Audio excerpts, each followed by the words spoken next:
Who dwells in that sublime joy that is unaffected by any adversity? He or she who makes life's focus the benefiting of all the world. So who dwells in that sublime joy that is unaffected by adversity? Okay, so having sublime joy without anybody trying to take revenge on you or, criticizing you, or without yourself criticizing yourself and making all kinds of trouble with other people. Okay, so that kind of person free of that adversity is someone who makes life's focus the benefiting of all the world. Yeah.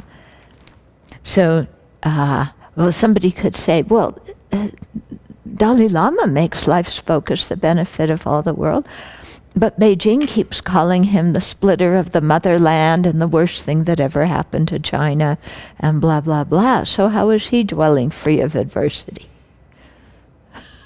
Huh? Somebody could ask that. So, from His Holiness's side, in his mind, he doesn't see that as an external enemy that he has to overcome. Yeah, I mean, in worldly terms, it looks like adversity. But from his side, he looks at the people who are swearing at him and telling him he has to reincarnate so that they can identify him and use him as a political pawn. He looks at them with compassion. Yeah, and so his mind is peaceful because of this. Yeah. So the point of this verse is, that by changing our own mind, we change our attitude, so the way people appear to us, changes. Also, by changing our own mind, our behavior changes, so how people treat us is going to change. But sometimes, even you change your own mind, other people still look at you as an enemy or see you as an obnoxious blah, blah. And then you have to realize, okay, that's due to previous karma. Yeah, and now I'm just experiencing the result of it, but I don't need to get all upset and bent out of shape because of that. Okay, so that's very helpful, especially when we're criticized, because we usually immediately, get defensive, like, well, I didn't do anything, and even if I did, you're not supposed to notice, and even if you notice, you're not supposed to say anything. You're supposed to be tolerant and loving and accepting and making excuses for me. Yeah. Yeah, but just to accept it, okay, when there's adversity, it's the result of our own karma.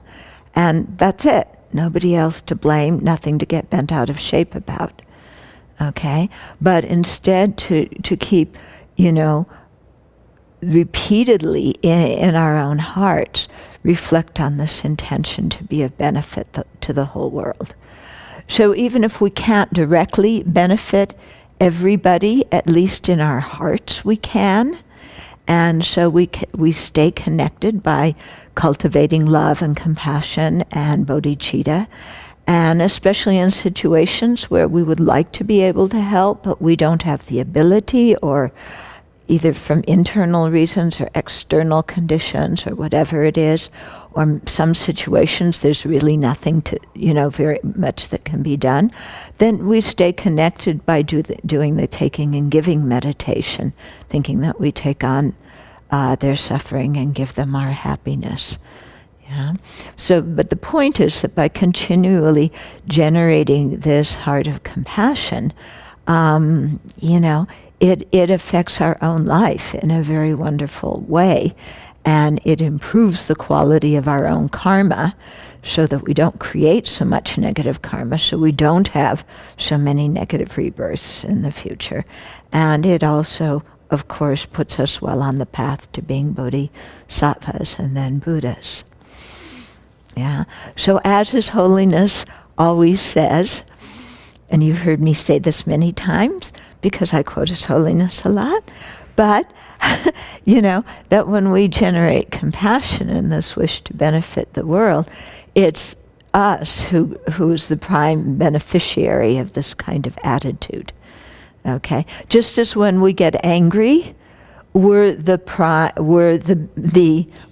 what's the opposite of beneficiary?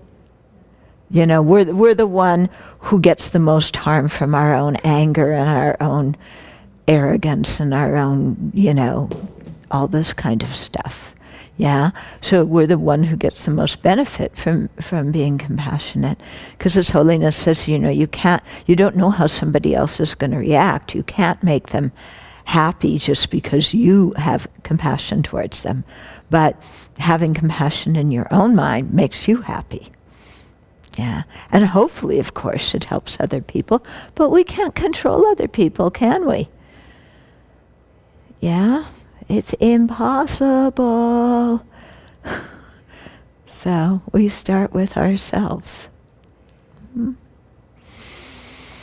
Okay, so that's why it's very good, first thing in the morning to cultivate that motivation not to harm, to be of benefit, to cultivate bodhicitta during the day, and then in the evening before we go to bed to check up how we did, do confession, make determination for the next day.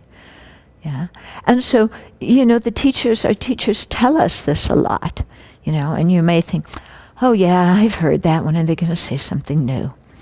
But the question is, do we practice it? Yeah, that's the question. We've heard it a zillion times. Do we practice it? No. Until we practice it, they have to keep saying it. Yeah. So,